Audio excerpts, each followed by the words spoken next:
Mac Power Users, episode 543, a developer summer with _ David Smith.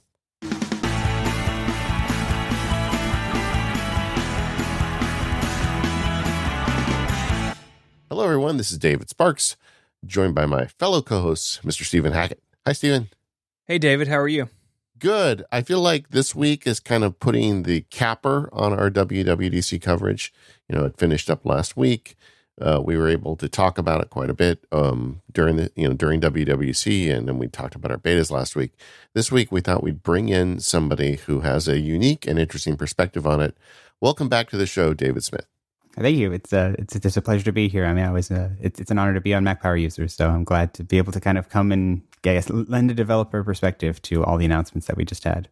I was thinking that you would be the perfect guest for it, but I'm like, hey, we just had him on, and then I looked and it was 2017. So I don't know what happened there in my head, but David, you were telling us before the show started, how many WWDCs have you participated in now? So I believe this is number 12 for me. My first one is in 2009, and I've been essentially attended in some form ever since. So it's been like this regular fixture in my family that, as far as that's as longer than my children are old. So like from their perspective, Daddy always disappears for a week in June. Like that's just a part of life that I'm sure they expect happens to every father in the world. June is when they go to California. But it was a very unusual year to actually just stay at home and be here, but sort of not here. Like did kind of a staycation in the basement to have to shift myself onto California time. And then also just there's so much to do. But generally speaking, it was definitely a different year than all the others that I've had the privilege of experiencing. Yeah, I mean, as someone who's been at WWDC with you, I think one year we stayed together in the Relay Commune. We did, yeah. Yeah. But I feel like you are somebody that really always, in my observation, takes advantage of WWDC. You're always hustling to get to meetings and get the content. And I feel like you are, in my mind, for lack of a better term, a lunch pail developer. You just show up and you get the work done. And I've always appreciated that about you. So let's talk. You watched it from home this year. I guess, how was that? It was different. I mean, on the one hand, it was kind of nice to be able to like my wife sat next to me on the sofa and we watched it on our big TV, and it was kind of nice to share that with her because we sometimes will do that for things like iPhone announcements or other Apple events throughout the year when I'm not in California. She's heard me talk about WWDC many times, and WWDC announcements are the ones that I kind of lose my mind and be super excited, and it's in a way that is unusual, that it's not obvious as to with an iPhone announcement it has a cool new camera that's kind of clear and accessible, but I'm losing my mind over some minor thing that they just mentioned and she has no idea, and it was kind of a fun thing I think for us to be able to share that, but it was definitely a bit odd to then I watch the keynote and then I go and sit at my regular desk in my regular office and I can download all the betas and get started right away rather than frantically trying to eat an awful box lunch in between the keynote and the State of the Union, and then sometime later somehow try and get the betas installed over potentially not so reliable Wi-Fi. And so it was definitely a very different Monday for WWDC than I'm used to. Though it's overall, I kind of liked it. It was kind of nice. I felt like I was super productive, in a very intense way, which I definitely took the weekend to recover from. But it was different, but in a good way. I think is the best summary for how the general overall feel of WWDC was for me. Yeah, the general takeaway I get talking to developer friends is it was a more organized week, easier to get information, easier to manage betas and find out exactly what's going on because you're not kind of in the thick of it. But it was, less useful in the terms of direct access to Apple engineers. Maybe. I'd say from my experience, they had labs this year, so a lab is typically at WWDC. They have these big sessions where Apple engineers are available to attendees who you can go and just ask your questions, which is the one time a year typically where you're able to interact with an Apple engineer because typically they're, locked away in Cupertino and can't talk about anything related to what they're working on. But this 1 week they get kind of let out and are allowed to do that. And I was very curious to see what they did for the labs experience this year, and it worked well. I think I attended 5 or 6 labs and they were just kind of voice conference calls. and I could share my screen to the, sort of to the call if I had some code I needed to show them or something I wanted them to kind of look at. And by and large, that process was actually very efficient. And from like, I kind of liked too the way they structured it is, I mean, they were available to anyone who had a paid developer account. So I don't know how many people that is in the world, but it is almost certainly, probably millions, if not like tens of millions. And it was, but you signed up, you submitted a question, and they kind of reviewed them the day before and assigned you to a lab based on A's. Like, did you actually seem like you had a question that's useful and effective to answer, and it was to the were you asking it to the right lab or the right place. And if you did both those things, like I was able to get my labs and I got my questions answered, and so that was actually kind of cool. I think the only part I missed was really like you're talking about, like the it's like staying at the relay commune or having that sense of community and being around other people. Like that the intangibles of being on site in San Jose was something that I certainly missed this year. And that's a tricky thing to quantify, though, because I think in most other ways, the conference was better for being virtual. Like the session videos were better and they were more accessible in the sense that they're available immediately to everybody. They all have full transcripts that are searchable, and so are accessible to just both from a accessibility perspective of people for whom listening to a video is difficult. They have the transcript immediately available and they can watch closed captioning, as well as just like it's equally accessible to everybody, irrespective of if you have the means and the resources and the ability to go to San Jose or not. If you have an internet connection, you have exactly the same connection. And then like all the content was super polished too, which was really nice. Like the videos were just perfect. There was no demo problems. There was no issues. Like everything was like polished and refined to a level that was kind of refreshing in a way that the old session videos, the Apple really teaches people how to give presentations, but still it certainly is a difficult thing to give a presentation to a room of potentially thousands of people. That's kind of intimidating, and you only get one take at it. Whereas this way, it felt like much more just sort of polished and relaxed in a good way. You talked about having the means to go there, and that's something that people need to understand. I mean, the developers are small businesses. I mean, most of them are. I mean, I know there's some large ones, but it's a significant expense to take a week off and pay for the flight costs and increasingly exorbitant hotel costs to stay there for a week. Oh, sure. I mean, it's at least I think most people who go to WWDC, you're talking at least $4,000 or $5,000, three maybe if you are really you're staying a little bit farther away from the convention center, or really sort of finding ways to cut down your costs. But it's certainly expensive, and I think that is something that I really appreciated about this year, is that it's kind of nice that it wasn't in any way exclusive. And many of the aspects of WWDC typically are optimized for the people in the room, which in normal year is about 5,000 people. And so in a developer community of millions, it's kind of, in a weird way, it's kind of like optimizing for the wrong group. That it's like it should be the best experience for the 99.9% of people who are not there, rather than optimizing for the 0.1% who actually can physically attend.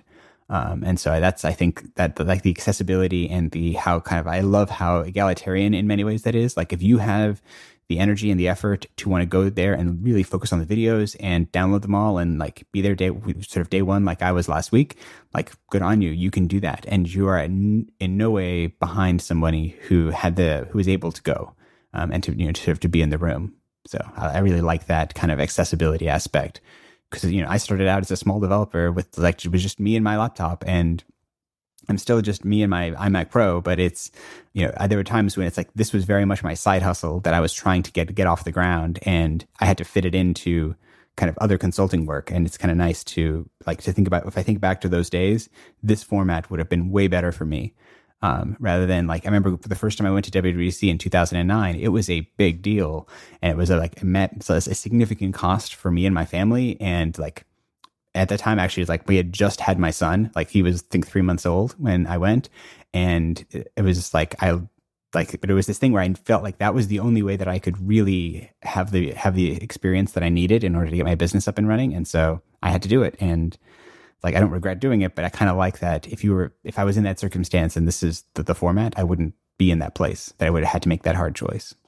Yeah, the longer we get from WWDC, now, a couple of weeks out, the more I think it's going to be virtual from here on out. I mean, the benefits are just so clear in my mind why Apple would want to make this a new chapter for WWDC moving forward. Yeah, or at least certainly that they're going to have learned a lot of lessons from this. And there may be some hybrid model where like WWDC turns into like a 2-day event that's mostly focused on the press or like those kinds of things where it's less of this kind of sprawling week-long thing. But I don't know. Yeah, I think I got to imagine they appreciate having this opportunity to try this and see how it went. And they would never have like, they have the cover to experiment. And I think the experiment worked out really well. And so hopefully they're going to learn from that. And I mean, I think Craig even said so much in some of his interviews is that like they really like having the ability to take in this information and see what it was, how it turned out.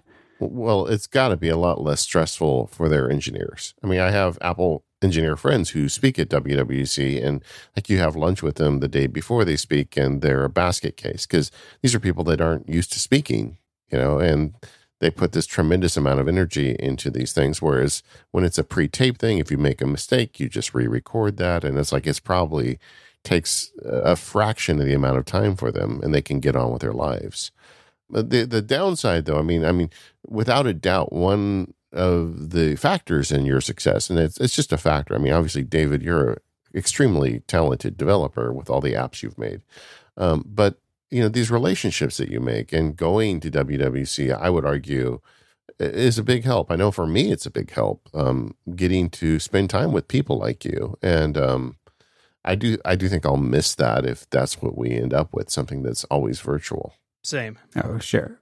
Yeah. And though that's the part that is in many ways most potentially recreatable by other events. And like I think about how like some of the best connections that I ever made in the developer community, I think I actually made at the Singleton conference that was in like Montreal for a couple of years. And it was very like Apple focused. And I just like that was the place that because it was in some ways, one thing I like about smaller conferences is they, I think, have an environment that is better for making real connection because it's only it's 200 people. And so you actually get to know those people in a way that when it's thousands of people and it's too much at a certain point. So I think that, WWDC is certainly, I've made some great connections there too, but I do kind of also in the back of my mind think some of the best connections I've ever made were at smaller conferences. And so it's like, that is something that might kind of be able to fill in that gap in a more effective way. And it's also much more accessible because usually those are able to be much closer to where you are. So, if there's some kind of meetup or conference that you don't have the sort of huge overhead of travel costs associated with it, that can also really help making it sort of accessible to people. So I'll just offer my backyard for RelayCon. We can just do it in my backyard. Yeah, we can fit a bunch of people in there. Yeah, and then we could all go to the beach afterwards. There you go. That sounds very nice. All right, done. So, David, let's turn to your work. You're well-known iOS developer, but I feel like your work has really focused on watchOS more and more over the year. So would you mind giving the listeners kind of an update on your app roster? Sure. So I think that is an accurate sort of interpretation of my interests as of recently. So I'm kind of, for better and worse, known for having developed lots and lots of apps. I think at this point, the last time I counted them up, I've shipped something like 63 unique apps to the app stores over the last 11, 12 years. And most of them have failed, but a handful of them haven't. And recently, but I think I've been able to kind of coalesce around, I think I have a lot of experience around health and fitness and around the Apple Watch. And so my main apps right now are probably Pedometer++ and Sleep++, which is a step counter and a sleep tracker, first and foremost. And then I recently have also kind of been getting into some more utility type of things. So like I recently launched an app called WatchSmith, which is like a super customizable complication system.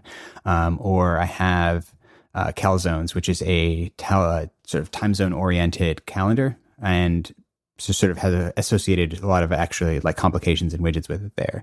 And like those are my main things. Then I have kind of these sort of older projects or side things. Like I have a workout app, or I have a moon complication app, or actually run a RSS syncing system, which is just, at this point feels a little bit off brand in some ways, but it's like something I use every day. So I'll just sort of keep it going.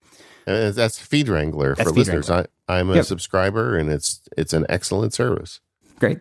Yeah, like it's just one of those things that the nature of RSS is delightfully, it doesn't change very much.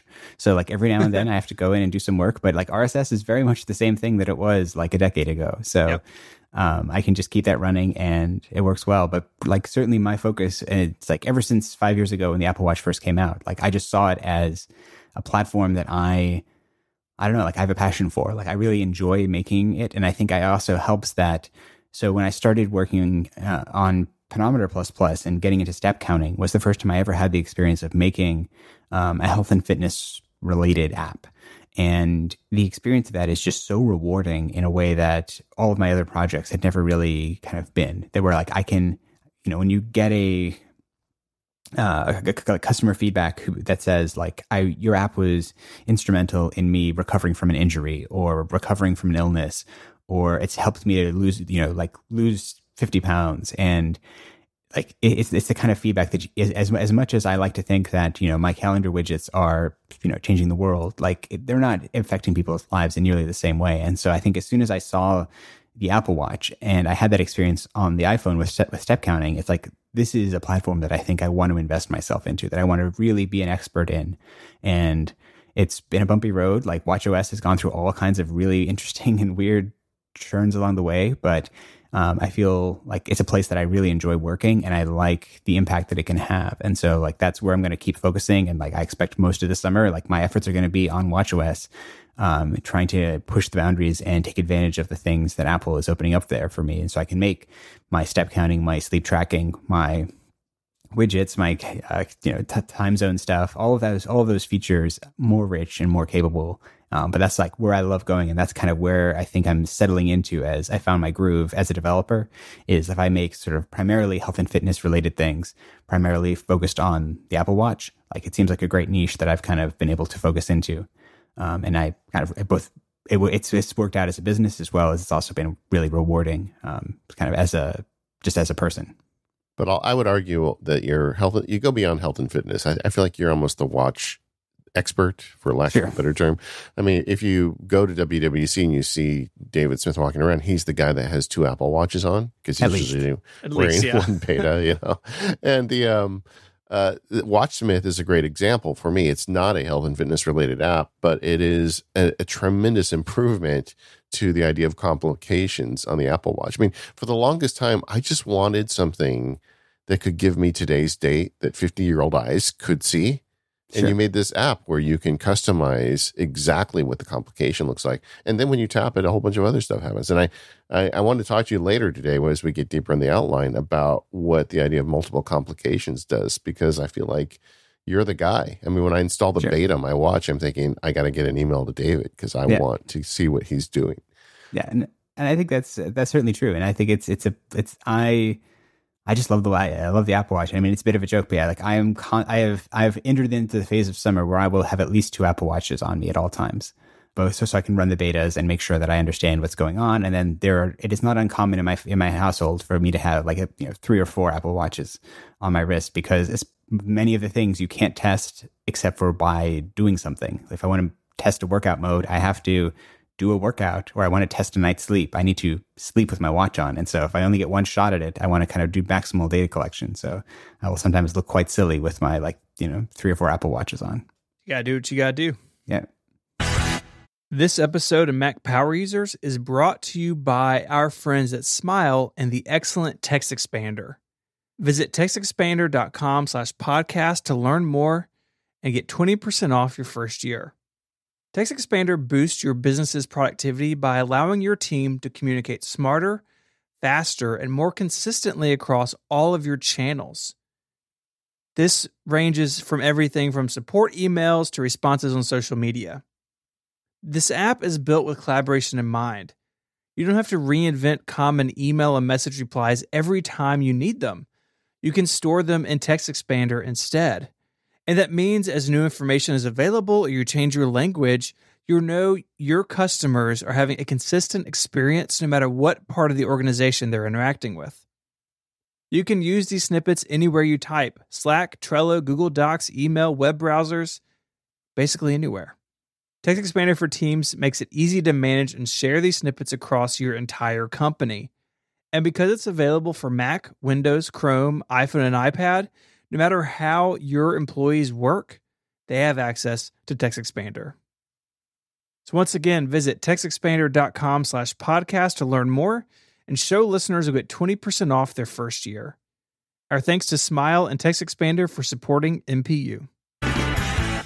All right, so we're back with David Smith. By the way, if you were a member, you didn't hear that advertisement. That could be you too. We have a membership now. We talked about it last week. It's now in full effect. You can head over to relay.fm/MPU and sign up for membership.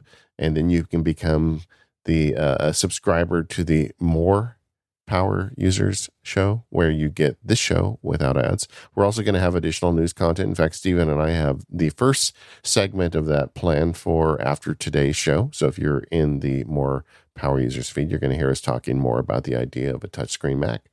Thank you for your support on that if you've signed up. If not, please consider it. David, we didn't talk about what gear you're using. I know you're wearing multiple watches. In fact, let's start with your watches. What is the main Apple Watch that you wear these days? Sure. So perhaps unsurprisingly, I have one of every Apple Watch you can kind of imagine, probably. I think I have at least 9 or 10 or 12 currently that I have it like paired to various testing phones. Like the main one that I use is the Series 5 Apple Watch. It's 44 millimeters. And that's the one that I'm using as my watchOS 7 beta watch this summer. And typically what I do is for my beta watch is whatever is the most capable Apple Watch. I try and make sure that's my primary testing watch over the summer, because I want to, this watch development can sometimes be performance bound, that they're, either the betas are slow or Xcode's funny or things. And so having as the maximum amount of performance I have there sort of works out well. Is also, things, if I'm curious how things are interacting with like the always on display, I want to have an always on display. So that's my primary testing watch. And then on my other wrist, I have a Series 4 Apple Watch. And this is, I think, a 40 millimeter. All my Apple Watches are always the aluminum, the sport one, because I buy so many of them that it becomes hard to kind of justify the added investment in some of the more higher grade materials. And then, I have all the other Apple Watches you could imagine. And especially, it seems like Apple is coalescing around the Series 3 Apple Watch being the kind of new baseline watch going forward. So all of my testing iPhones are paired to a Series 3 watch to make sure that I can, I do most of my development on the Series 5 or the Series 4, and then I can easily switch over and make sure everything works well, especially on like the 38 millimeter Series 3. Like that screen is tiny. Once you get used to a 44 millimeter Series 5, like the big rounded screen. So I have to do a lot of work to make sure that I don't make UIs that work well on that one, but don't work at all on the teeny screen of the 38 millimeter. Yeah, and Apple really has, of all platforms, Apple seems to pull the rug out for watch developers every couple of years. So I'm sure that it's very exciting for you to have to rewrite things quite often. At least hopefully that's over now. Yeah, well, and then thankfully, I think they've given us, because we've always had two sizes to work between, there is an inherent flexibility in design that you have to sort of adopt. And so it's nice that it wasn't like, the original Apple Watches were all, say, 40 millimeters, and then they jumped to 44, and I had to like rebuild things because I had all these assumptions. It's like I've never been able to make an assumption about the screen size. So at least that side is a little bit more flexible. So what are your thoughts on the new beta since you've been running on your watch for a few weeks? On the Apple Watch, I mean, I think I like it. It seems really stable, which is really, I always appreciate. Like there have been some years, and especially, I mean, Apple Watch betas they're a dangerous place to go because they're just not the quite as robust recovery infrastructure that you have if you like an iPhone or an iPad. or even in some ways a Mac, like if they go funny, there's lots of things you can do to recover them. If an Apple Watch beta goes funny, or like you have an incomplete install or something, you have to like send it to Apple. And I mean, in the current situation, like Apple stores aren't open. Like I don't even know what I would do if my Apple Watch broke, but I've been very glad to see that it seems super stable, and like the battery life is lower than WatchOS 6, but not in a way that is problematic. It's maybe like 5 to 10% lower, I would say. But overall I like it. And I like the way that they're handling things. But the nice thing too is most of the improvements to WatchOS 7 are developer enhancements rather than necessarily system enhancements. And so it's now I get the fun of the summer is me taking advantage and exploring and adding features to it. There's only like the fact that they added the new dance type and was it core training and cool down to the workouts app. Like that's great, but it's not an big external feature. And like, other than I think sleep tracking is certainly the only, and the whole kind of like sleep mode. That's the biggest thing that I've just sort of had to get used to. And I think I'm still kind of wrapping my head around exactly the way they're approaching it and kind of finding a way to fit it into my life. Cause a lot of what it's trying to do is, assumes that you have a constant schedule, which the last week during WWDC, I've had the opposite of a consistent sleep schedule. And so I hopefully, as my life settles down a little bit, I'll be able to kind of settle into a groove where their sleep app makes a bit more sense to me. But overall, I've quite liked the beta on the watch. And I think it's a big year for what developers will be able to do. And it's nice that from a system perspective, they seem to have just done more like bug fixes and improvements. And so it's not going to be we've had a few summers where the WatchOS betas are just like, like your wrist starts getting warm in the afternoon and the battery lasts for like 6 hours. And you're like, this is not something's not good. This is a bad situation. Yeah. It is funny with a little space after WWDC. It's increasingly clear to me that even though it felt like a really big year for under the hood stuff, there really wasn't a lot of major change. And let's put a big asterisk for the Apple Silicon. Sure. Now, but you're not writing the apps on the watch. You're writing them on the Mac. What Macs are you using these days? So I do almost all my development on a iMac Pro. I think I got a 10-core iMac Pro when they first introduced the iMac Pro, and that is where I've been working pretty much ever since. How's it holding up? It's great. I mean, I've heard people who have had subsequent issues with fan noise or heating or something, but my iMac Pro, it's just sat on this desk for, I don't even know what it is, like 3 years now. And it's been a complete trooper, and it seems just as fast. Like it's perfectly sufficient from a speed perspective, and I love the display still. And I'm really happy with it. And it's the kind of thing that I like with the interaction, sort of the announcement of Apple Silicon. That's like, I imagine at some point there will be an iMac Pro with Apple Silicon, and I will replace this with that just for the, I almost certain performance improvements that I'll see as a result. But for the meantime, it's been super stable and great. And that's where I do like 99% of my desktop computing. It's like I have a 13-inch MacBook Pro that I'll use every now and then, but primarily I use it when I'm traveling, and I haven't traveled anywhere for months now. So it primarily just sits in the corner. And like I installed the Big Sur beta on it because it's like, well, if something funny happens to that, like it's not hurting me right now. And so it's been useful as a development tool, but not really as a productivity tool. Now, the last time we spoke, you were all in with the Retina MacBooks, and you were just getting the new one every year, but they don't make those anymore. So at what point did you switch over to the MacBook Pro? It was, I think, once it became clear that the 12-inch MacBook was going away. And it seemed like there was this period where it was every year it was getting better. And then they did that twice, and then it stopped. Yeah. And so it clearly Apple, whatever, either they painted themselves into a corner or whatever, they just decided it wasn't selling well enough. And like, I still really prefer that form factor. And I'm very hopeful that an Apple Silicon switch will allow that kind of form factor to come back, where I just love I usually am at my desk working with a giant screen. And if I'm not, and if I'm traveling, I want the teeniest, tiniest thing that allows me to still get my job done. And I could do that with the 12-inch MacBook, but once that kind of became a dead end, I switched over to the 13-inch MacBook Pro because it's physically it's bigger, but it's not sort of dramatically bigger. And so I found that as to be a reasonably good transition. And while I appreciate that it's certainly faster than a 12-inch MacBook, the the speed is not why I need that computer. It's more for I'm using it on the road for minor bug fixes, or I'm fixing something on my website, or I'm writing a blog post or something. Like if I'm actually going to be doing work, even just from an ergonomics perspective, I would want to be on a laptop. I want to be at a desktop with my iMac Pro, in my proper chair with my nice keyboard and all the things, like working. That's how I will work. And if I'm on the road, I just need some kind of small laptop that does the job well. This is a repeating theme on Mac Power Users with guests, and I think it's a great idea of really considering context when you're making your hardware purchase. It's like, what are you going to be doing on the road? And that's why a lot of people like iPad. They're like, well, I'm just going to be doing email and some web browsing. The iPad's fine for that. You need to do some development work, but not much. So, you want the smallest and lightest MacBook. But I think a great exercise, if you've got a good desktop computer and you're thinking about a laptop, is be honest with yourself about the work you're going to do. It's too easy to say, well, I'm going to do all the same work I do at my big computer, when in reality, you probably aren't.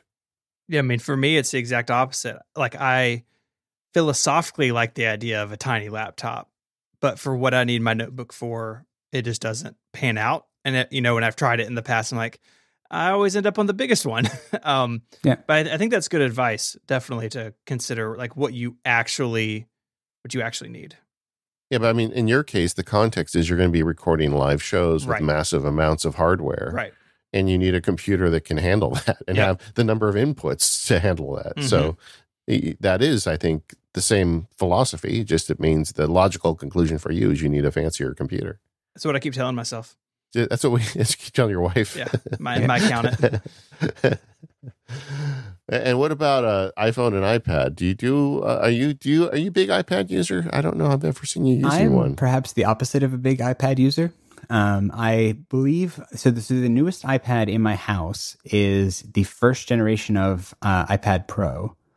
Okay. Whenever that was, like the 12.9. Yeah, the 12.9. Like with the first time they did that big one, I was like, oh, that's interesting, and I got one to try it, and I don't use it on a regular basis at all. It is like its primary use is probably at this point. It's like we sometimes will take it on vacation with us and watch like download Netflix onto it or something. Like it's not a device that I've ever really resonated with. Like it's just I'm kind of either I'm on I have my iPhone, which I certainly use a lot, or I'm on my desktop Mac, and I've never found a place in my life where an iPad really fits. And I think there's certainly a big part of that is because I'm a developer, and all the developer tools that I use are Mac focused, and so I can't do my main job on an iPad. And I'm not the kind of like I could do like email, or I could do sketching or design potentially, but it's usually just more efficient for me to do all of those things on the device that I could also flip open Xcode and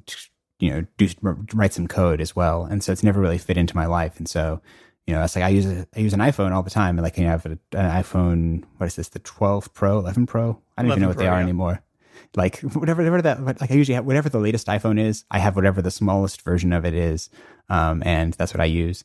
And, like I use that all the time, and it's right now I have that and a 10R, which is my testing, like that is iOS 14 on it. And I will actually, in the same way that I have two phones or two watches, like one on each wrist, I will often have all summer, I'll have two phones, like one in each pocket. Just so that I can, like many of the features and things you kind of need to use in practical life, but I don't want to necessarily rely on. And so I have like two SIM cards. They both have active cellular accounts, and I just can use whichever one makes sense for me. And certainly in the current situation, like I'm at home most of the time, so doesn't even really come into play on a practical level. But that's usually my current setup, and I'll update my iPhone every single year because I use that device a ton. But I don't see myself sort of getting into the iPad in a big way anytime soon. It feels like one of the themes of the show is underscore skews towards small screens. Mm-hmm. Yes. Yep. Yeah. Unless he's on the desktop and he wants maximum screen. Yeah. Though I didn't get the fancy Apple display yet. So yeah. That if I really want to go maximum to screen, that is the biggest display that Apple makes. So one day maybe I will drop the $6,000 that it is. Look, the Mac Pro is a wonderful machine. Just think how fast your apps would build. That's all I'm saying. If they did actually build that much faster, that might be a thing. But as far as I can tell, it would build in better style. That's true. They would look better while they built. That's right. So I don't know if they would build any faster, but they would look better while they did it. You could put wheels on it and, build going around the house. It'd be great. Yeah, that is something I could do. Just a really long cord. You could ride on it while it's building. Help with the air supply. Yeah, though I will say, I think an Apple Silicon, like Mac Pro, starts to make it more compelling in ways that I could sort of imagine myself in the future heading in that direction. Where, the problem I ran into when the Mac Pro came out, I was really excited by that Apple was excited about the Mac again, and really from a ground up rebuild and reimagining what a powerful desktop would be. But then I look at the specs and the benchmarks, comparing it to my iMac Pro, which was 2.5 years old at this point. And it was this is marginally faster or better in many ways. It's not this transformative experience that I would kind of hope it to be. And what I kind of imagine, though, is in a world of Apple Silicon where there's some just absurd configuration that Apple can come up with, in a Mac Pro. And it could even be in the same way that they did a Mac Pro that was focused on, so much of it seems to be on video editing, which is, I think, an area that they can really enhance with the current sort of technology they have. If they made a developer edition Mac Pro that was all around optimizing Xcode and making builds instantaneous and all of that, I'm so there for that. Where there's an afterburner card that is the Xcode card, and I plug that in, and everything I do on Xcode is super fast. That sounds amazing. But I feel we have to wait and see if that's the direction Apple goes, or if the Mac Pro continues to be more of a specialist tool for specialist trades. And if I'm not in one of those trades, then it sort of doesn't make a lot of sense. I feel when you were a little kid and you'd come out and you see presents under the tree that were wrapped up for you, and that period of waiting was almost as fun as opening them. And Apple Silicon, to me, feels like a bunch of presents that may take a few years to open. But I don't think we're going to get the whole roadmap by the end of this year. I think we may get a computer or two, and they're not going to exactly explain what's going to happen with the iMac Pro and the Mac Pro and stuff like that. But boy, it's going to be fun to hear their story once they let us know. Oh, yeah. I've got a practical question about your gear. Sure. How in the world do you charge all this stuff at night? So on my desk, I have a multi-port. Let me count up how many ports this thing has. I think it's 2, 4, 6, 8. I have a 16-port USB hub. That's a powered hub, and into that, I have multiple Apple Watch chargers and lightning cables that are just all coming out of that. It's this big mess of white cables coming out of there, and I just put everything that I need to plugged into that overnight, and that's how I charge most of them. And then sort of the ones that are actually my day use watches, I just I have a charger by my bedside that I put my watch on, I typically charge before bed and when I'm like taking a shower, to where my Apple Watch is 24/7 basically, except for like when I need to charge them. And so I just use the charging pucks next to my bed, and sometimes I'll steal my wife's charger when I'm in this two watch mode. I'll just they're both in the bedroom, and so I'll just sit there and I'll put my watch, my two watches, and my two iPhones on our bedside chargers. I think all those white cables wound up like that would drive me nuts. All those watch cables. Does it get to you? Well, this is the thing that this like a very minor note that only someone like me probably would notice is that the Apple Watch charging cable has changed lengths like 4 times. Oh no! But usually only by like a small amount, so they're not even all the same length, which slightly drives me crazy. Like especially like the first gen Apple Watch cord was like a meter longer than all the others. Yeah, it was long. The first one, yeah, like it was super long, and then they got shorter, and then they've gotten like slightly shorter still, and it's not pretty. It's one of those places where I kind of like having an iMac Pro, where I just like I never see it. Like they're all just pushed behind my Mac, and these cords just appear underneath the sort of the bottom of it that I can plug things into. Could you give us a picture for the show notes and newsletter? Sure, yeah. That sounds like something that would be fun to look at. Yeah, and I can pull out all my testing devices and show what the fully operational testing system looks like. You have a fire extinguisher nearby, right? just in case? There's I have it never gets warm. It's fine. I think the nice thing with especially like the Apple Watches is they're actually not particularly high wattage chargers, especially because they're doing wireless charging or inductive charging. So it's fine. I've never had any problems with it. I mean, maybe think that I'm a fire hazard. I mean, for most things, I would say, oh, go on Amazon, find some 6-inch cables, but you're not going to find those for the Apple Watch. No. Well, you can actually get them. And I have some, they even have a 6-inch Apple Watch to USB-C cable that Apple recently came out with that I have one of those just for my travel set because a lot of my travel stuff I've shifted over to be USB-C based. And so it's convenient to have. I didn't know that. And they also they make a 6-inch Apple Watch, just regular charger that I use as well for when I'm traveling. We have one of those upstairs, kind of like in our little like charging nook in the kitchen, so I can have those short charging cables. So it is possible to do the short thing, but it's also the problem of because I've bought so many Apple Watches over the years, it seems kind of silly for me to buy Apple Watch charging cables just to make my office look neat when I have like a box full of Apple Watch charger cables, just because I've bought so many watches over the years. Yeah. This episode of the Mac Power Users is brought to you by Squarespace. Make your next move with Squarespace and enter offer code MPU at checkout to get 10% off your first purchase. With Squarespace, you can easily create a website for your next great idea. With Squarespace, you get a unique domain, award-winning templates, and a whole lot more. So whether you want to create an online store, portfolio, or blog, you can do that with Squarespace. It is the all-in-one platform that puts it all together for you. There's nothing to install and no patches to worry about, no upgrades needed. We talk about Squarespace a lot on the Mac Power Users because we want to make stuff. We don't want to spend our time making sure our plugins haven't been hacked. And that's what you get with Squarespace, that ease of mind having it put together for you. You don't have to worry about that stuff. Squarespace has got it all covered. They have award-winning 24/7 customer support if you need any help, and they let you quickly and easily grab a unique domain name. And all of those award-winning templates are beautifully designed for you to show off your great ideas. Not only do I use Squarespace to run MacSparky.com and my legal website, I recommend it to so many friends and family as they're building their own presence on the internet. So my daughter needed to put together a website for a school project. It's only a temporary thing for 3 or 4 months, but as you can guess, everybody's home now, so they need a good website. I spent maybe less than an hour showing her how it works and how to turn all the bells and whistles. I came back the next day, and this person had created a beautiful website for the first time in her life. And you can do it yourself. Head over to Squarespace. Their plans start at just $12 a month, but you can start a trial with no credit card required by going to squarespace.com/MPU.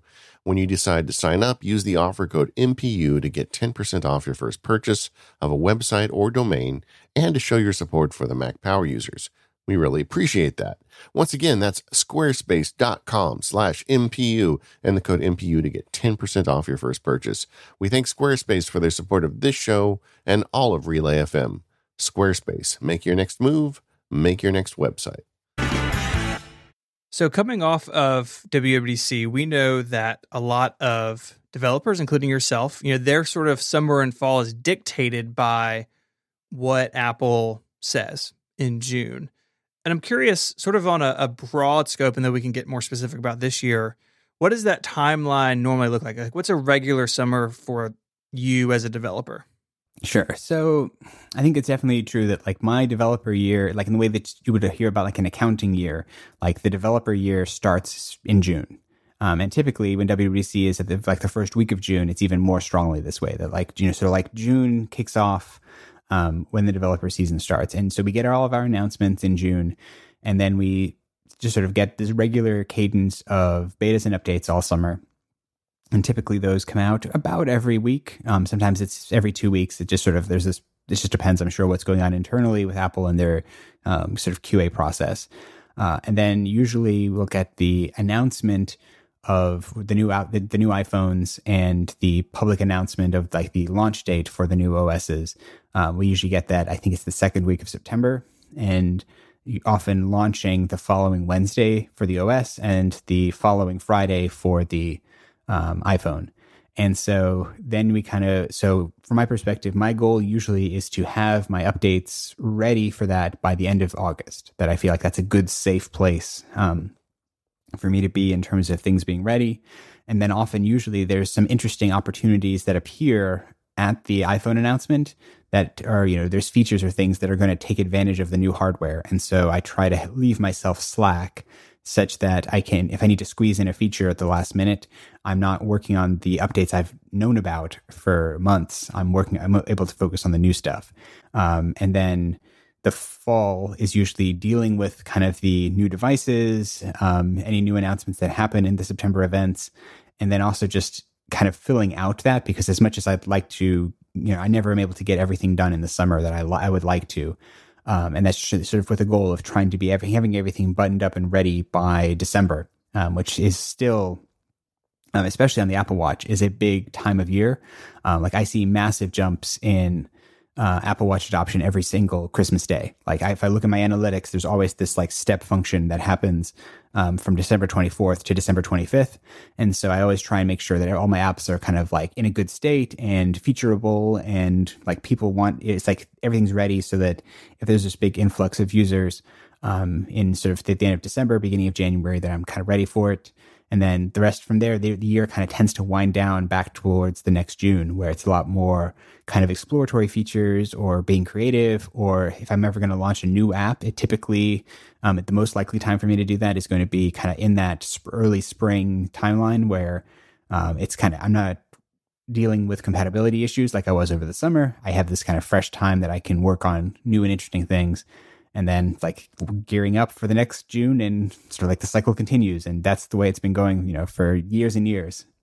I want to touch on something you said about sometimes new hardware unlocks ideas. If I remember correctly, Pedometer Plus Plus, that came about with the motion tracker on the iPhone 5S, right? Do I have that history correct? That is exactly right. And it's the best example probably of that kind of this opportunity presenting itself, and trying to just jump on it. And so like the iPhone 5S was announced, and there was one slide, and it's like Phil Schiller just like mentioned that it has a motion coprocessor that can do motion capture, and then it like moved on. And there was no mention of it, and there was no actual documentation for what this feature was or how it worked that I could find, but there was some like information sort of in from a technical level. Like there's like the actual documentation, which is like the written words, and then there's the code documentation, which is more machine generated. Like I found a few things that I needed in the machine generated stuff, and I dove in and just decided I wanted to build a step tracker, and didn't have any hardware, so I just started using, like, basically making some guesses about how the system worked based on how the documentation that I could glean looked. And this was over the course of just a couple of days, because then the iPhone was coming out shortly thereafter. And it's like, I got up in the middle of the night, went to my local Apple store and camped out overnight so that I could get a 5S first thing. Got my 5S, and that, it's like, I think the Apple store opened at 10 a.m. And it's like, I got my iPhone 5S at like 10:15, ran home to my office, plugged it in. It didn't work at all, but in like half an hour later, I was able to get it to work properly. Now that I had an actual device to do testing, submitted my app, and I believe I was the first person to ever ship a step counting app that used a motion processor on the iPhone as a result. And like that app has just continued to develop and grow from there. And certainly like the first version of it was kind of awful and super a rush job, but it, like it's such a, whenever Apple does that kind of a thing where there's this new piece of hardware or this new capability or this new thing, it's both, that so often is a great opportunity, because I think Apple is excited to promote and feature apps that take advantage of the new stuff. And it's just in the same way that if you just bought a brand new phone and it can do this new thing, you want it to do the new thing. And so if you find out that your phone can do step counting, you kind of want to have an app that can do that. And so like I try and make sure that I have as much capability in the fall as I can, so that if those things pop up, and like I fully expect, my guess is this year's watch is going to have some new and interesting things, and I want to be able to take advantage of them as soon as I can. And that's the trick. One of the tricks for you of WWDC, the reasons you're so active and on top of things, is you're looking for the next pedometer, right? Yeah, exactly. Like I'm looking for, I think it's a good opportunity for being a small developer. Like in terms of like, I'm a one-man developer shop. Like, I have people who help me with customer support and accounting and things like that. But from a development perspective, it's just me. And one of the things that I have as an advantage, I think, from that is that I can work on whatever I want, and I don't need to have like approval or design process or this big like complicated thing, if I see an opportunity and I just want to run at it, I absolutely can. And that kind of like that nimbleness and flexibility that I have, I think has really helped me to be one of the like a first mover in a lot of spaces that that a bigger company that may eventually kind of come into the space and be able to bring more resources to bear against it. They're unlikely that they're going to beat me to the market because I'm able to just move so quickly. And if Apple announces something, I can be right there. And I think that also has really helped me develop a relationship with some of the people within Apple who are excited that it's like they know someone's going to try it because they know that at least I'm going to try it because I love jumping on these new opportunities, these new features, and I'll try them out and I'll probably build an app or two around them, and some of them will work and some of them won't. But it's kind of fun being sort of a trailblazer in that way. It's interesting too because Apple announcements now, I mean, are in relation to the watch. So many of us think of them in context of you personally. Like this year, they announced that you'll have the ability to run multiple complications with a single application, and that's awesome because in the past you can only do one. And as soon as they said that, the first thought to my mind is, what's Underscore going to do now? Because this guy always has got cool ideas, and it's like I think it's interesting how you have kind of become that over the years. Really, probably not intentionally. I mean, I think the only intentional part of it is that I have a very short attention span. Like my favorite thing is to work on new things. And so whatever the new shiny is, I have a tendency to dive into that and to want to work on it. And so in that sense, it's intentional. And I think that enjoyment means that it's been a sustainable thing, that I've been able to do this year after year because I still enjoy it. And I'm still excited when they announced multiple complications for watches, like I lost my mind and it was like, I'm like jumping around the room and like my wife's like, what are you doing? And it's like, I'm super, it's like, that's the thing that I get really excited about.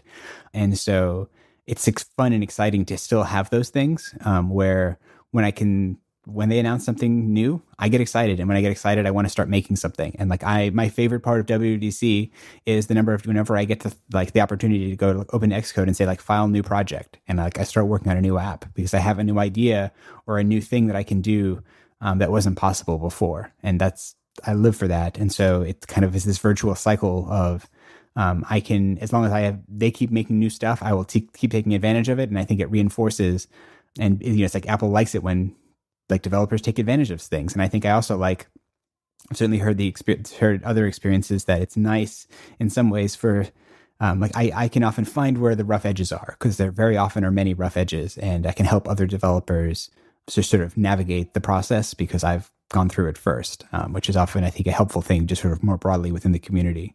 I think in so many areas of life, not just developing apps, though, a great philosophy is to be, have an inquisitive mind, be willing to try different things, but also be willing to throw ideas overboard as soon as you're aware they're not working. And your ability to do that quickly and focus in on the stuff that works can really, no matter what you're doing in life, can make a difference. But you've really embodied that. What did you say at the beginning? You've had 60 apps? Yeah. But, we're talking about 5 or 6 today. It's that sense of trying to, it's make something that you're interested in and you're excited about, and you'll either learn something from that process or the result of that process will be rewarding for you.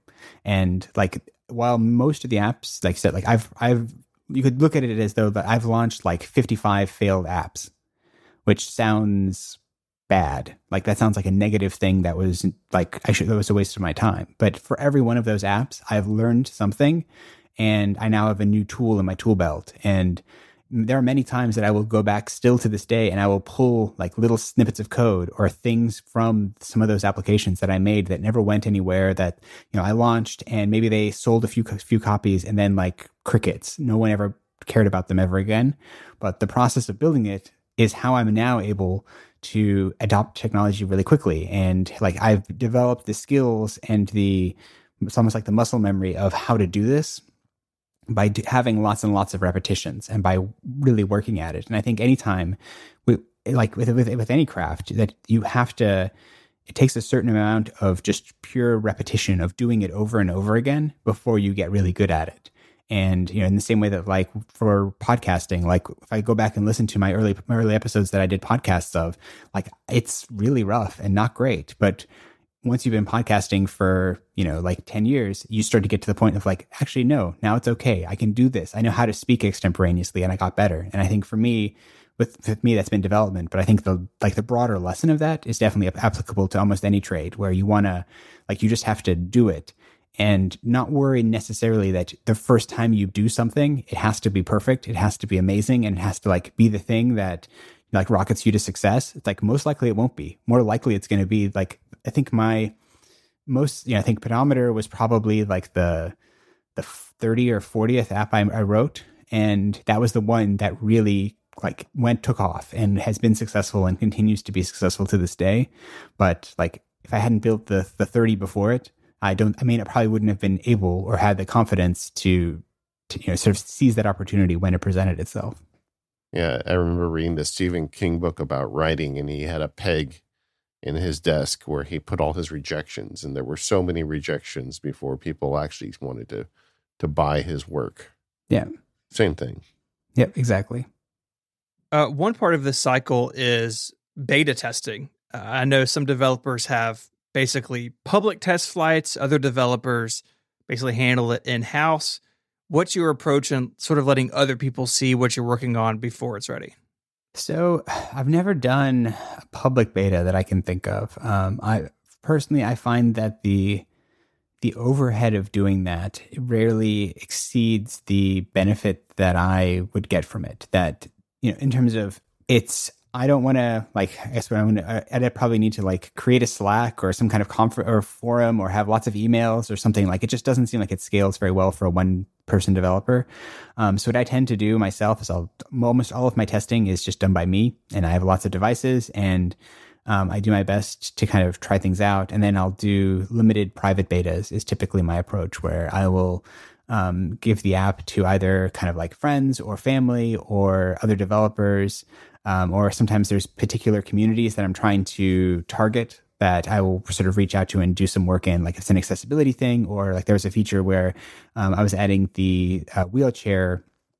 When Apple announced wheelchair mode, I added that to Pedometer plus, which you think is a step counting app, doesn't work for someone in a wheelchair, but Apple made it so you can count your pushes on your wheelchair. And so like I needed people in that community. And so I was able to sort of connect to some Apple Watch users who were running the betas, and they were able to do some testing for me. But it's usually something like that where there's a specific use case or person that I'm trying to sort of work with. And then the reality I find too is it's like the first week of launching an app is like the best beta period ever in some ways. And I can gather feedback. And I think I've gotten to far enough in my developer career that I very rarely am surprised by things at launch these days. And there are certainly bugs that get out, but it's, I feel confident enough about my development process that doing most of the testing myself, I try and make sure I test it on a wide variety of devices and different configurations, and then having like a handful of sort of trusted friends and family or other developers who I can connect to and sort of give the developer go through that process with seems to work pretty well. And that I think is much more manageable for me than if I was trying to have a public beta with hundreds or thousands of people on it. It would very quickly just get out of hand. And so often what's tricky there is there's so many different choices that you have to make when you're developing an app, and everybody has a different opinion about how something should work and how something should be.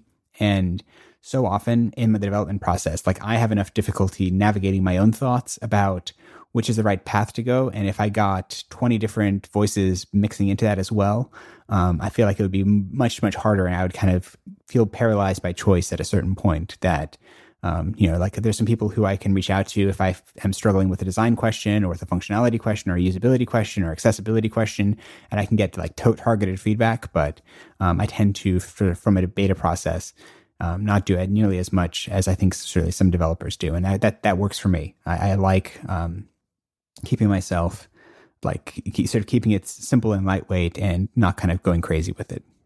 Yeah, it makes a lot of sense. I can definitely relate to the idea of too much feedback and you kind of feel like you can't please everybody. And the reality is in the App Store, you're not going to please everybody. And there's plenty of options. If somebody doesn't like, something about your app, they have alternatives. Like you're not there to serve everybody. You're there to make the best thing you can make for as many people as you can make. And Sometimes that means saying no to things. Yeah, exactly. And that's, I think, if anything, it also works out well that because I'm a sort of an independent developer, my apps have a personality, and that personality is my personality, and they're built the way that I like them and the way that things that make sense to me.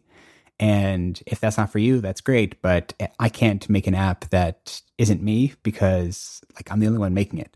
And so it kind of works out too in that sense that I'm not looking to design an app by committee. I'm looking to have an opinion and design things in ways that make sense for myself.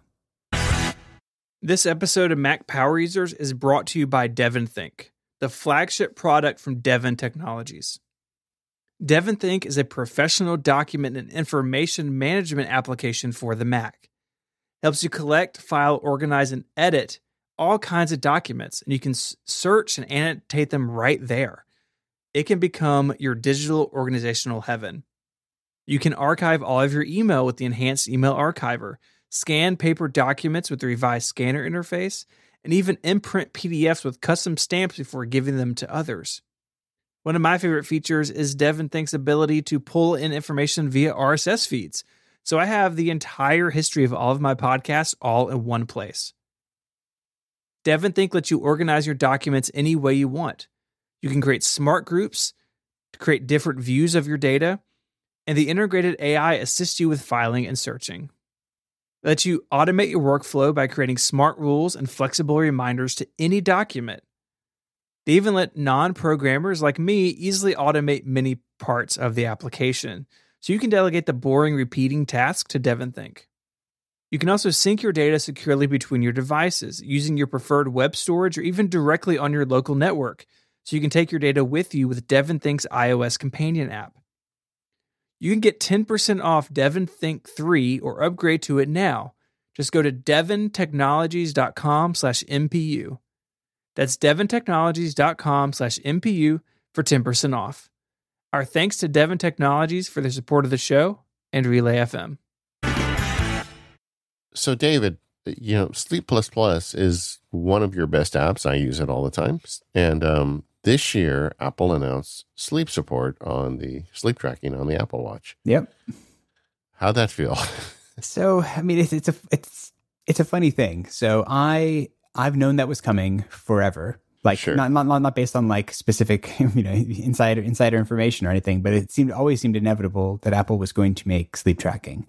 Yeah. And if I'm honest, what surprised me was how long it took for it to arrive. I introduced Sleep Plus Plus with watchOS 2.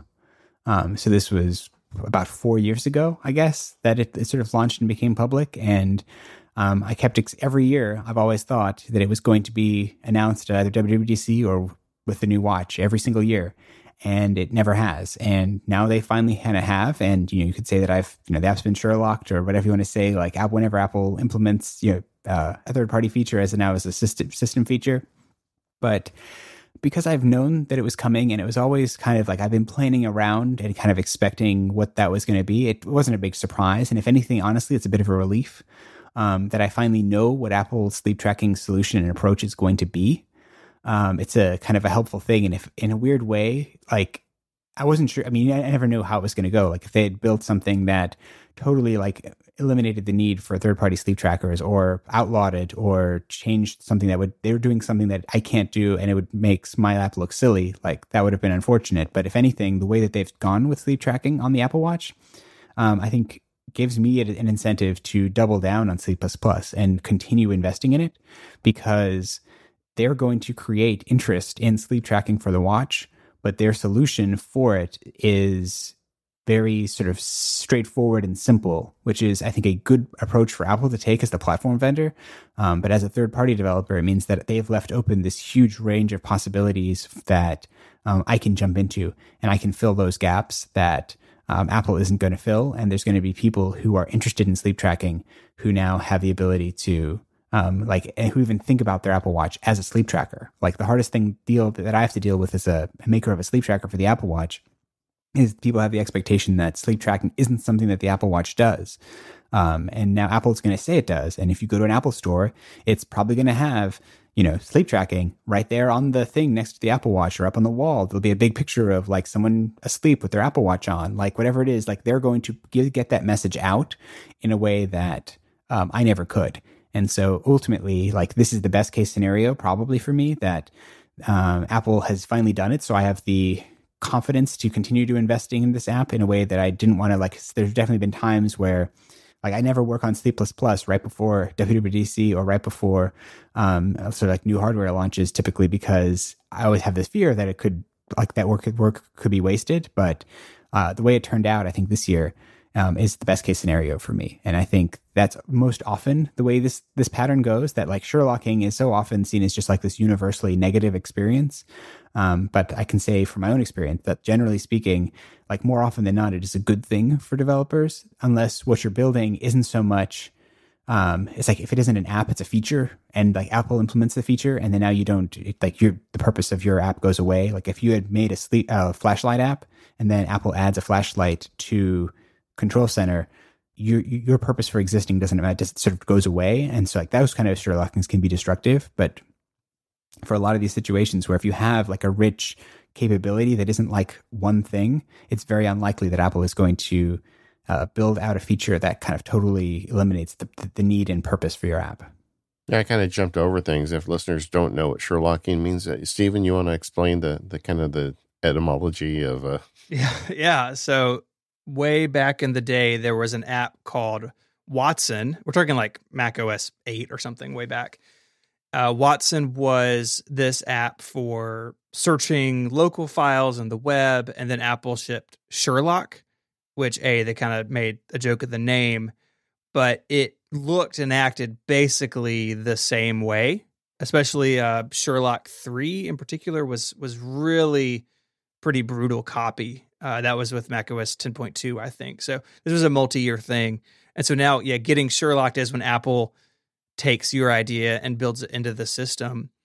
But underscore, I like what you said, because I was sitting here thinking about how many apps I have on my phone that quote, duplicate built-in apps, but in a more powery user kind of way, right? Like Overcast instead of podcast, Instapaper instead of Safari reading list, right?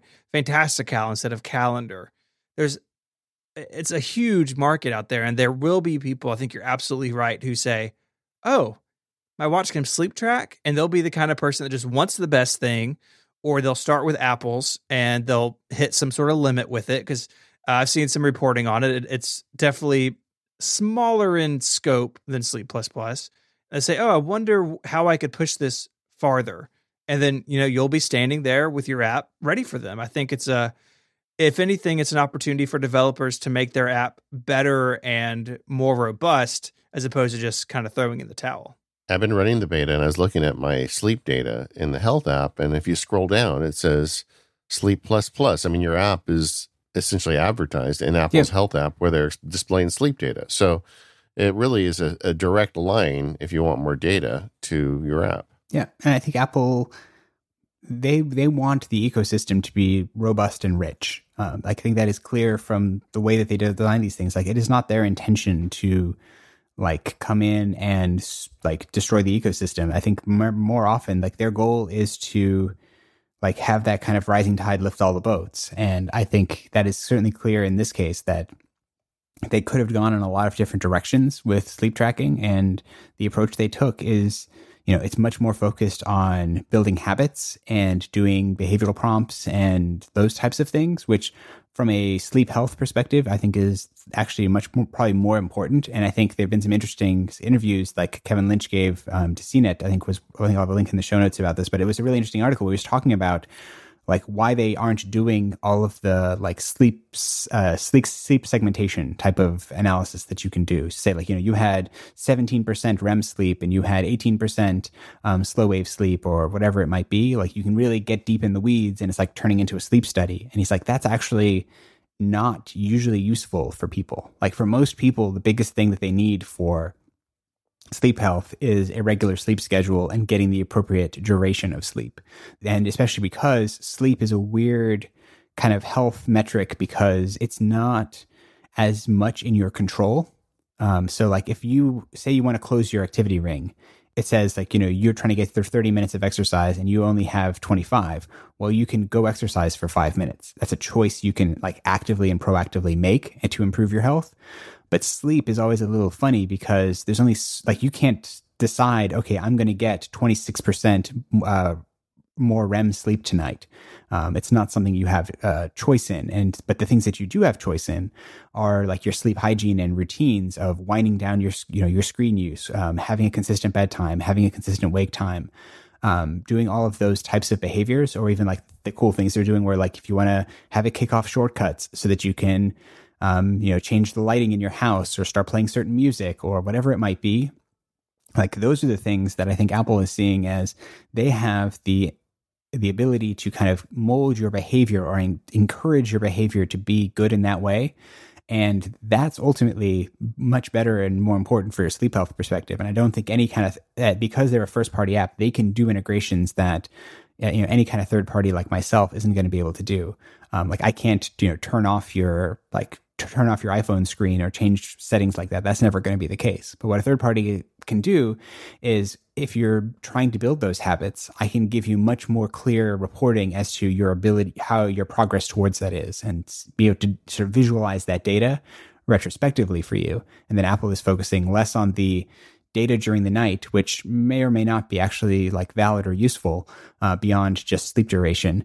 And like they're working on the habit side. And I think that's a good balance that they're taking that I think is useful in this context where like, and I kind of like honestly that Apple is being sort of, they're being honest about the true benefit of sleep tracking is primarily about developing good sleep habits because it's not something that you have that choice in. And they're like I feel like there's some sleep apps can get a little disingenuous with the clinical nature of what they're saying, where it's like, it seems like you actually, you had these very precise segmentations of how you slept. And it's like, you're very unlikely that you're pulling that data from what the Apple Watch is doing overnight.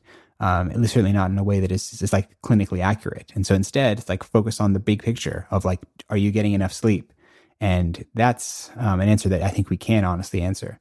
And so I think it's very interesting that Apple's going in that direction, and it kind of makes sense, I think, based on, they could have gone, it's not like they didn't go down that road just because they had to. They could have gone down the super clinical route, but instead they're taking that higher level behavioral change rather than just trying to spit lots and lots of detailed data at you in the hopes that that's somehow going to affect your behavior.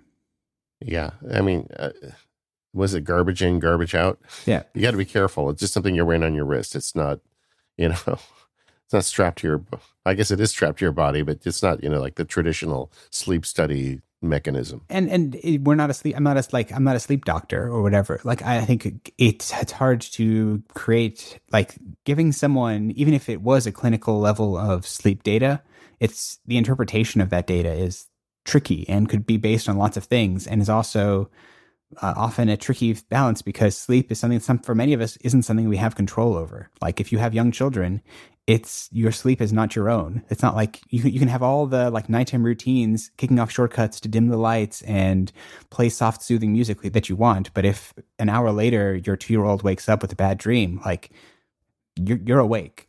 And so sleep is, I think, this different kind of situation where like having more in detailed data is often not actually what you need. And it's just this kind of this higher level things that check, are you doing the things that you can control that will influence your sleep? And if you are doing those things, then you're on the right path. And I think Apple is really focusing on those areas rather than the other side that you don't control.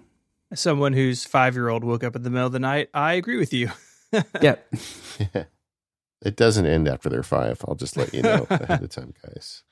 David, just a thought just occurred to me. Someone puts you in charge of Apple for a week, and they're like, you can add one sensor to the Apple Watch. What is it?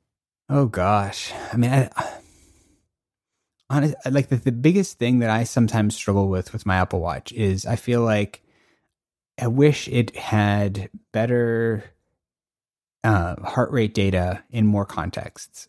That I feel like it's very good at like steady state, like cardio type activities. Like if you're on a rowing machine or you're out for a run, it's often very good, or cycling or something like that, where there's a relatively static you have a relatively static wrist. But I find for a lot of kind of more active and intensive fitness regimes, I find its heart rate tracker is less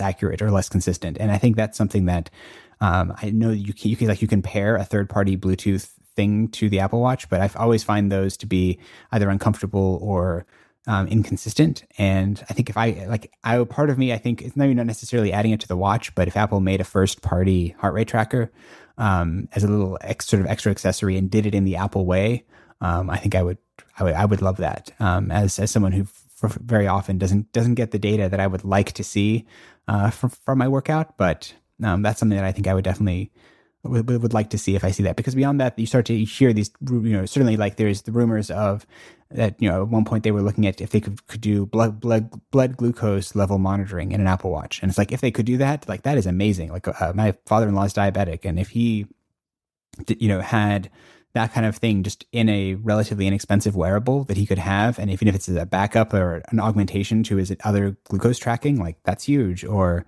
blood oxygen or those kinds of sensors, like it seems great. But I think really for me, just having more consistent heart rate data would be a huge plus. Though I will give a little pro tip to the Mac Power user audience. If you ever run into this situation, if you take your Apple Watch and move it from your wrist to your forearm, you have dramatically more accurate heart rate data that will be collected, which works especially well if you have one of the Sport Loop bands where you can kind of adjust the length of it to be really wide. And so you can put it up on your forearm, and you'll actually get better once you're kind of on the fleshy part of your forearm where there's like your big forearm muscle is. It gives you much better readings there. So that's in case you ever do run into that situation, that's how you get around it. I actually do that when I go to the gym, and a question that's always occurred to me, maybe the answer is, should I have the watch facing in on like the meaty inner part of my arm or on the outside, or does it matter?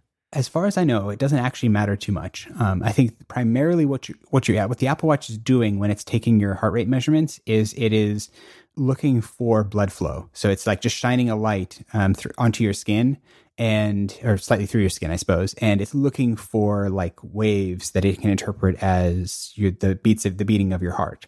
And so what you want is just something that has rich blood flow. And so I think as long as it's on like if you put it on a muscle, like either on the outside or the inside of your forearm there's just more blood flow and more consistent blood flow.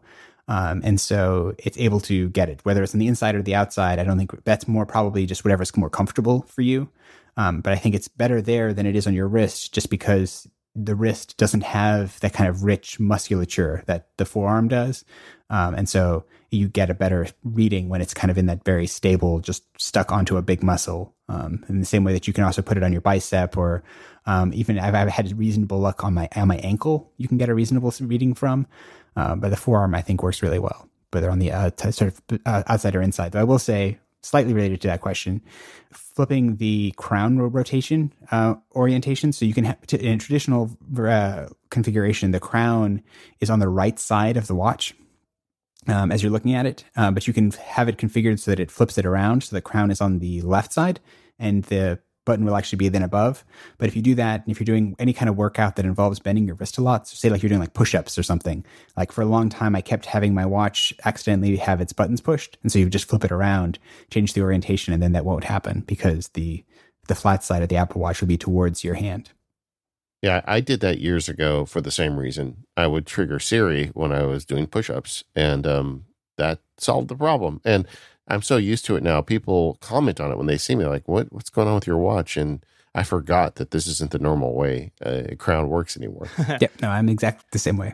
I've tried it a couple times and I can't get used to it. It breaks my brain.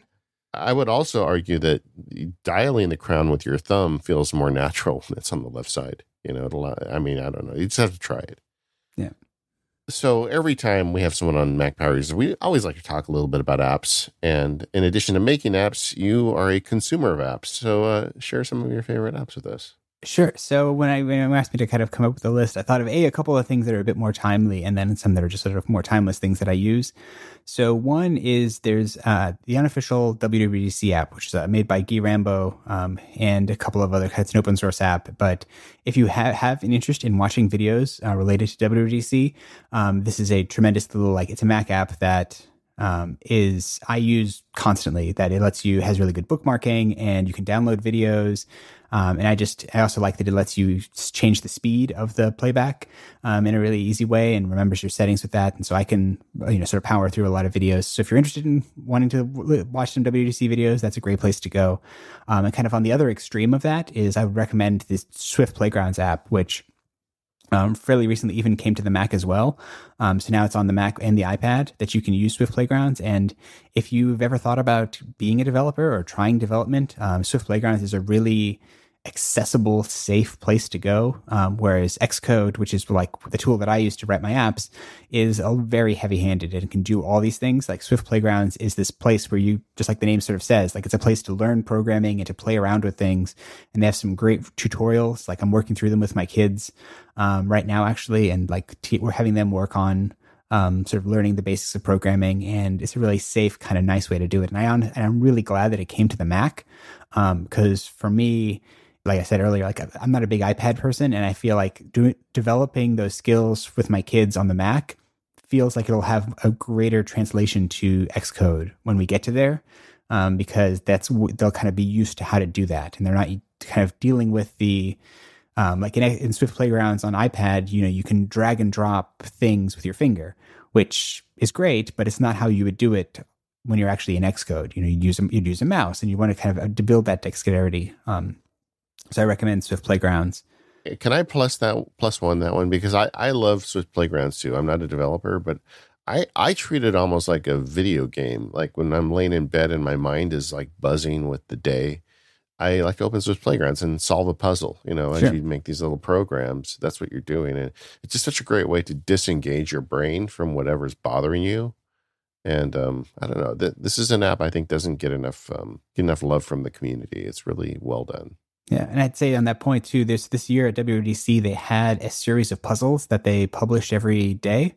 It's like the Swan Quest, I think is what it's called, if you look for it in the WWDC stuff. And every day they publish this little programming puzzle, which I really enjoyed, just kind of as this little like palate cleanser at the end of the day after this like the intensive, like intensive work of programming. I could kind of spend my evening just spending like 10-15 minutes solving a little programming puzzle. So that's also kind of a fun thing they did in Swift Playgrounds this year.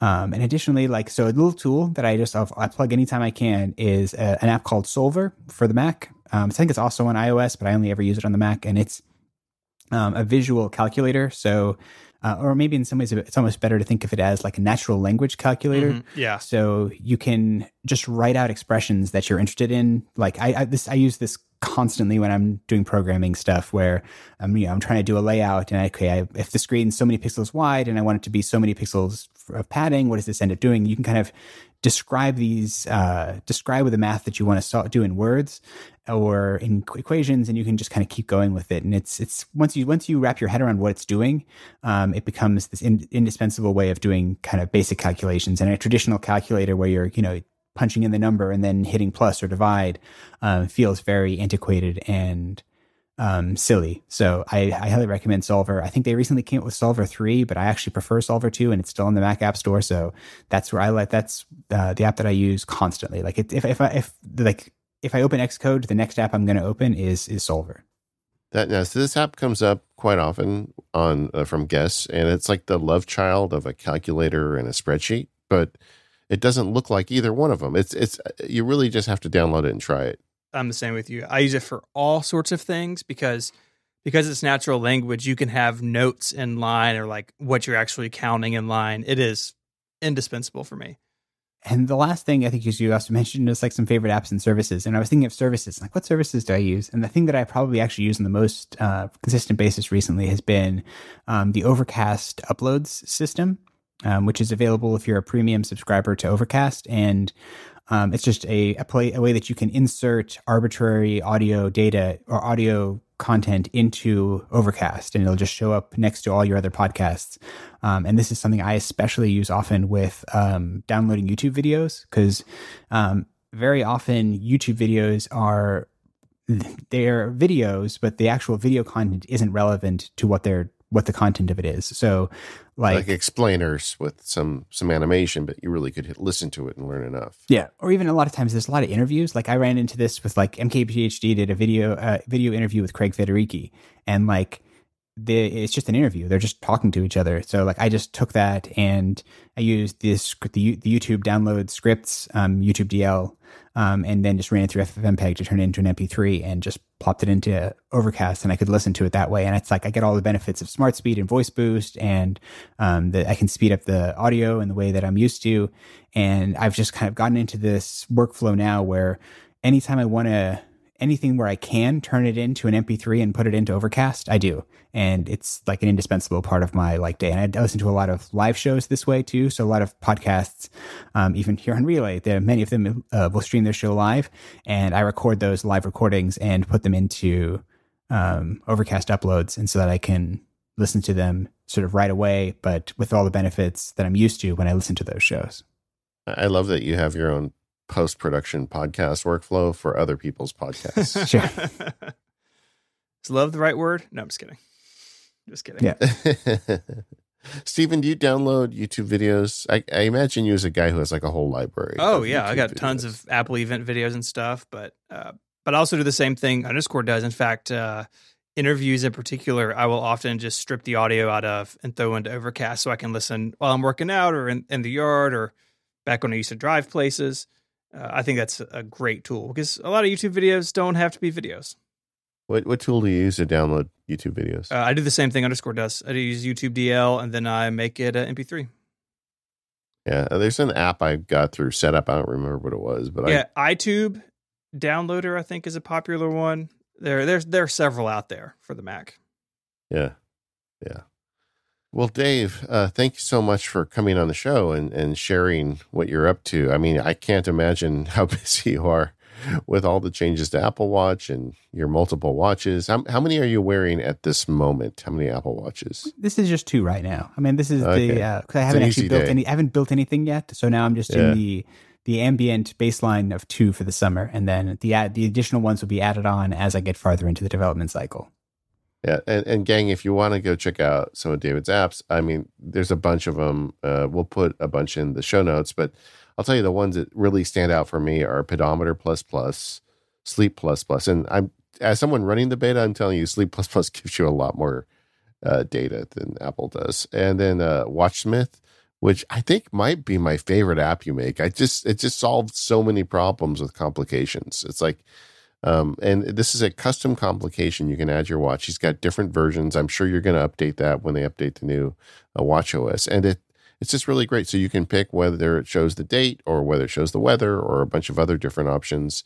And then when you tap the complication, it kind of gets you into this backend app that has tons of information, and it's displayed on your watch in a way that just makes sense. I just feel like that's like for me, the culmination of the David Smith experience. Like, all this watch programming you've done over the years really comes to bear with that app. Yeah, and it's an app too that I think I'm so excited for this summer for it, because like Apple gave me all the things that I wanted for it. That now you can install a complication into multiple slots, which you couldn't do before, and I can make complications in Swift UI, which is a very technical way of saying like my complications can do so much more than they used to be able to.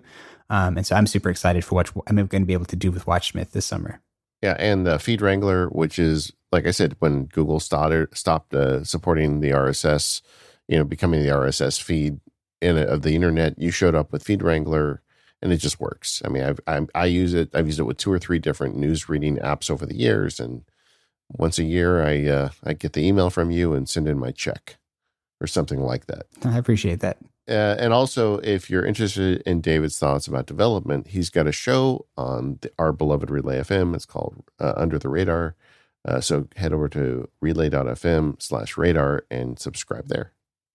Anywhere else people should look for you, David? No, I mean, those are certainly the places. I mean, my website is david-smith.org, which I'm probably have a link in the show notes to, and you can have links to sort of everything that I do there. And I think certainly this summer, Marco and I are going to have a lot to talk about Under the Radar. So I think that's another good place to go and sort of listen to if you're curious about what my thoughts are and where Apple is going on the development side.